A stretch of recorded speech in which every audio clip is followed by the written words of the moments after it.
Welcome to Hope Natural Health, the podcast inspiring you to be your best version. Join me, your host, Dr. Erin, naturopathic doctor, dog mom, cancer survivor, and girl boss weekly as we discuss all things health, hormones, and happiness with a little side of this thing called life.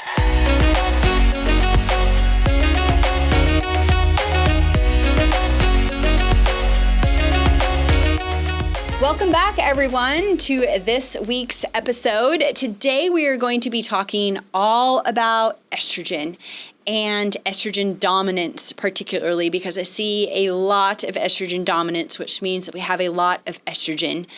I also see a lot of low estrogen too with my menopausal women. However, most commonly I see too much estrogen.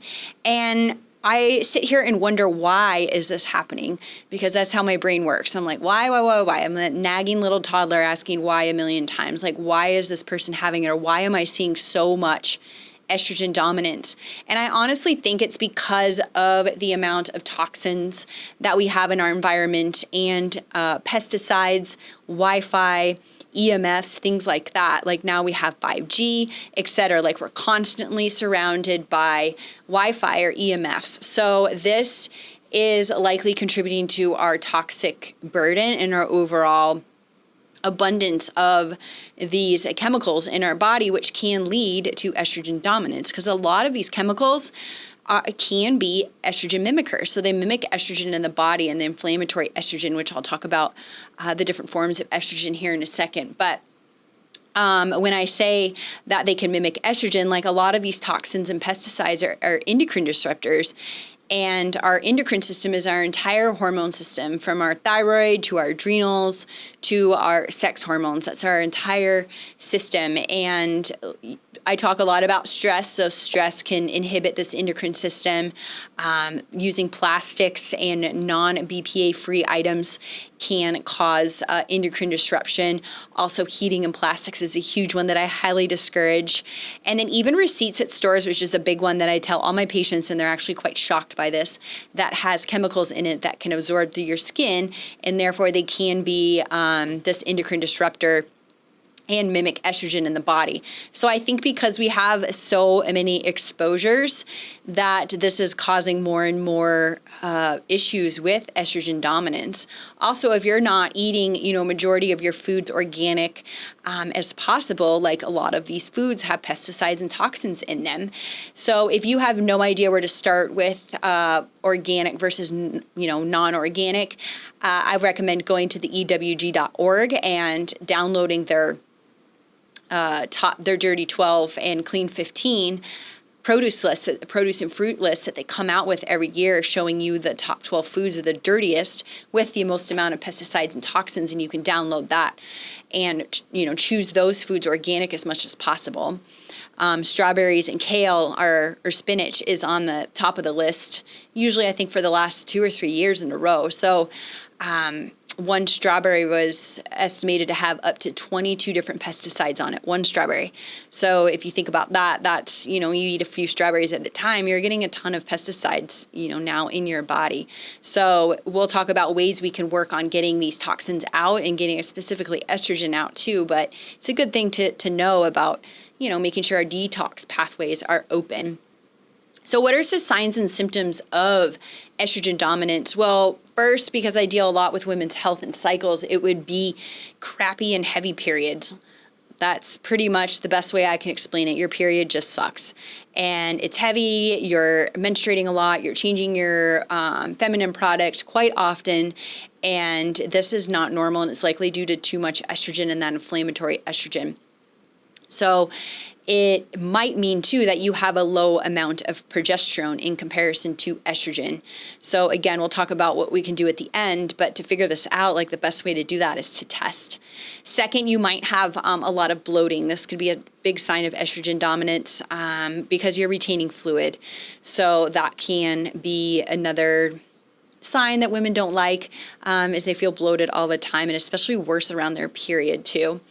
Mood swings are a big sign of estrogen dominance. Like your mood is all over the place. One minute you're happy, next minute you're snippy, the next minute you're crying.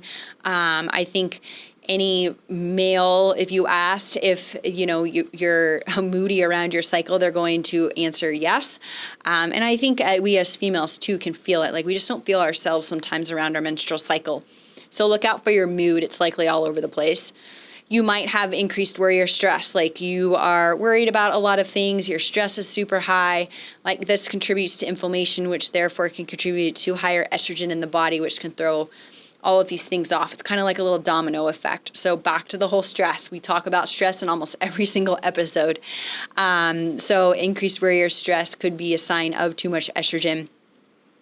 And back to the crappy heavy periods, like you likely are having crappy cramps. And if you're one of those that is bedridden and can't leave the house and is stuck in the fetal position, like this is not normal. Your cramps should be tolerable. You should be able to go about your daily activities and not have them disrupt your overall well-being as far as your cramps go in your menstrual cycle. So this is where you need to get your butt to the doctor and get your hormones tested, because having crappy, heavy, crampy periods that are making you miserable is not normal. So those are a couple of the signs and symptoms of estrogen dominance, plus other conditions that you might have been diagnosed with can contribute to this estrogen dominance, like PCOS or polycystic ovarian syndrome. Endometriosis is another common one. Even having cysts and fibroids can lead me to suspect that we have an overabundance of estrogen in the body. So those are symptoms that if you have any of those, it likely means you have too much estrogen. So why are we even talking about this? Like, why is this important? Well, if we have too much estrogen, like I mentioned, it's likely we have an overabundance of toxins or a toxin burden in the body. So we have to work on clearing some of that. And also, like, you have crappy periods. So we can fix that. Like, we can balance your hormones and get you back into a, stable cycle where you're not feeling miserable, 7 to 10 days out of the month. Also, it puts you at an increased risk of insulin resistance. And we'll talk about insulin resistance other times too, but that can contribute to weight gain or inability to lose weight. Plus, also puts you at an increased risk of type 1 diabetes, which nobody wants either. So too much estrogen can contribute to that. And also, therefore, puts you at an increased risk of obesity and overweight. So again, it's best to get this under control sooner rather than later so we don't have worsening side effects down the road. Plus, too much estrogen can lead to chronic inflammation, like I kind of mentioned already. And inflammation, as we all know, is no good. We might feel puffy, we might feel swollen, puts us at increased risk of cardiovascular disease. We're obviously probably gaining weight, etc. So inflammation is no fun either, and estrogen could be a culprit of that, which I see commonly. So we have multiple forms of estrogen in the body, but I have 3 that I typically talk about the most, and I abbreviate them as E1, E2, and E3. So E3 is estriol and is typically only elevated during pregnancy. So since I'm not an OB or a fertility specialist, I typically don't test it. I will sometimes test it in my menopausal patients or postmenopause because I am looking at their level since I am using it as a hormone replacement therapy. But I oftentimes don't test it. Estradiol is our most abundant and most potent estrogen. This is E2 is the abbreviation, and this one's going to tank in menopause. Our ovaries are just going to stop producing it. So a lot of people might say that they base estrogen dominance off this estradiol level, and that's true. But I also look at this estrone level, or E1, which is a very inflammatory estrogen. And the reason I say that it's inflammatory is because if you were to do a Dutch test, which we'll talk about at the end for testing, you can break down estrone's metabolites, and metabolites are what's excreted through your urine. So metabolites of estrone there's 3 different forms. There's the 2-OH pathway, the 4-OH pathway, and the 16-OH pathway. Well, the 2-OH pathway is very, very protective. The 4-OH and the 16-OH are not so protective, and they are more prone to causing cancer. So we want to make sure that we keep estrone as minimal as possible. And I want to keep estrone less than estradiol at all times. And sometimes this is not the case. Also, it might be same or equivalent or very close or more than estradiol. And that means that, holy cow, we have a crap ton of estrogen in the body. And why is this important? Well, one, I need to figure out how much estrogen we have in the body, but two, is this like cause for concern for, possibly some pathology like ovarian or uterine cancer, where we have so much estrogen that's feeding some of these conditions, or even your endometriosis or your fibroids or your cysts. So those are the three different estrogens, and the estradiol and the estriol are common hormone replacement therapy, but we're constantly watching that inflammatory estrogen. And same with men, like men can convert and they make estrogen too, whereas women don't make as much testosterone as men. Men don't make as much estrogen as women, but they still do have some. We just need to make sure that we monitor that as well, because that can lead to the same symptoms and conditions, and put an increased risk of other things going on in the body too if we don't take care of that. So if we have a higher amount of estrogen in the body, like what does this usually mean? Well, it means that we likely may have a compromised detox function. Now, I'm not recommending going out and doing a sort of detox to just say, okay, well, just in case. It's that our pathways aren't open. So we have three routes of excretion. We have our bowel movements, we have our urine, and we have sweat. So if we're not properly detoxing through those three routes of excretion, this could lead to an overabundance of estrogen in the body.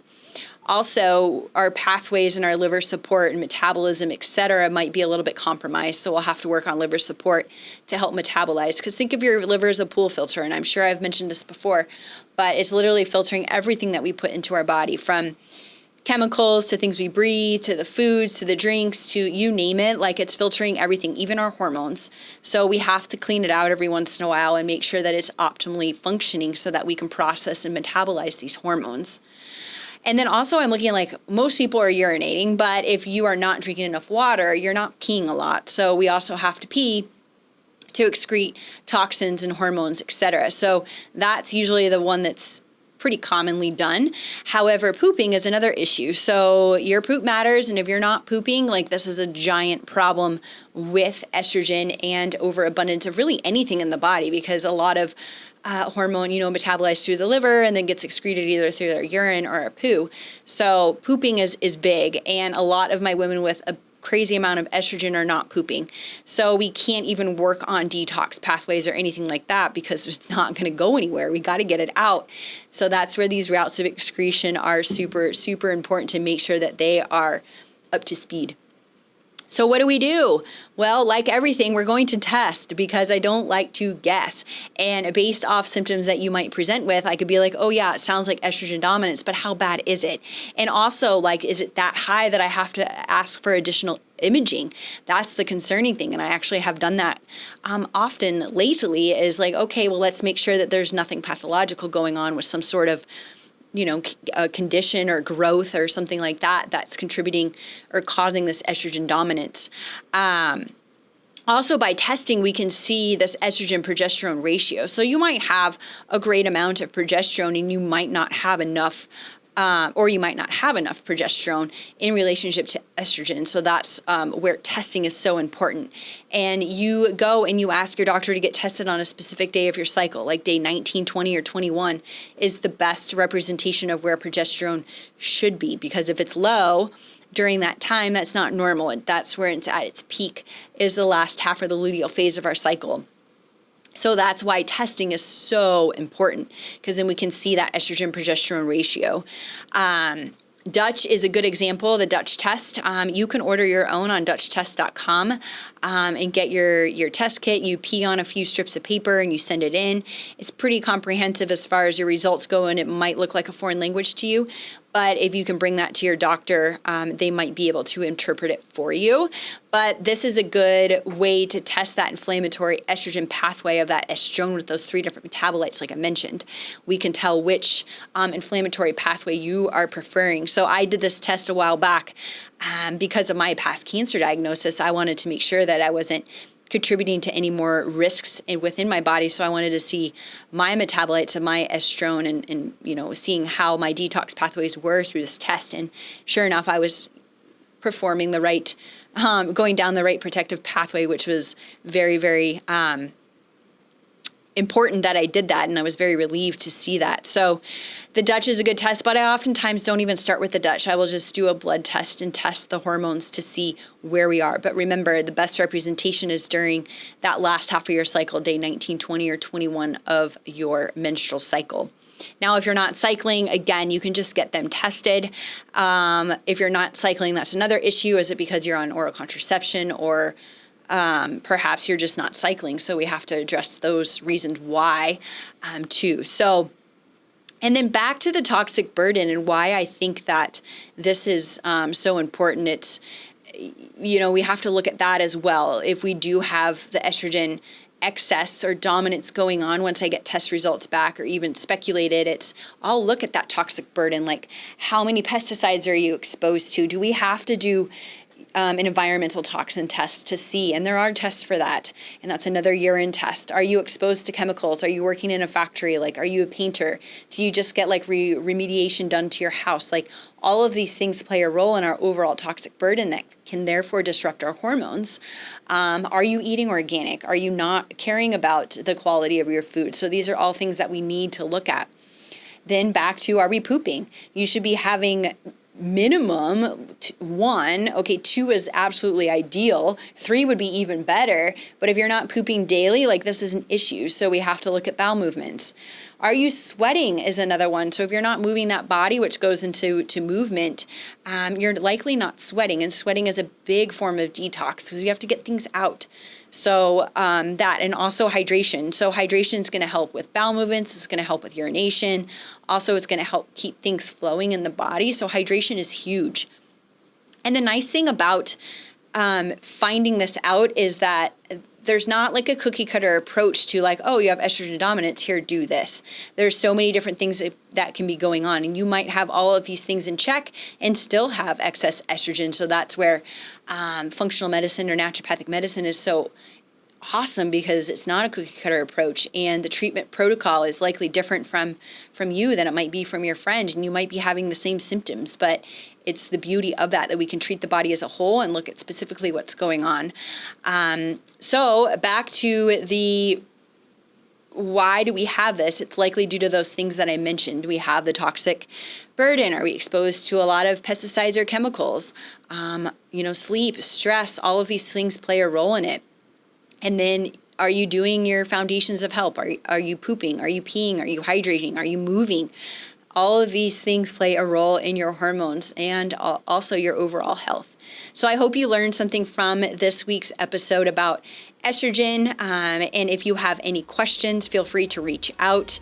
And if you found value in this, I would love a short review or 5-star, or click like or subscribe. You know what to do. So I look forward to seeing you all next week.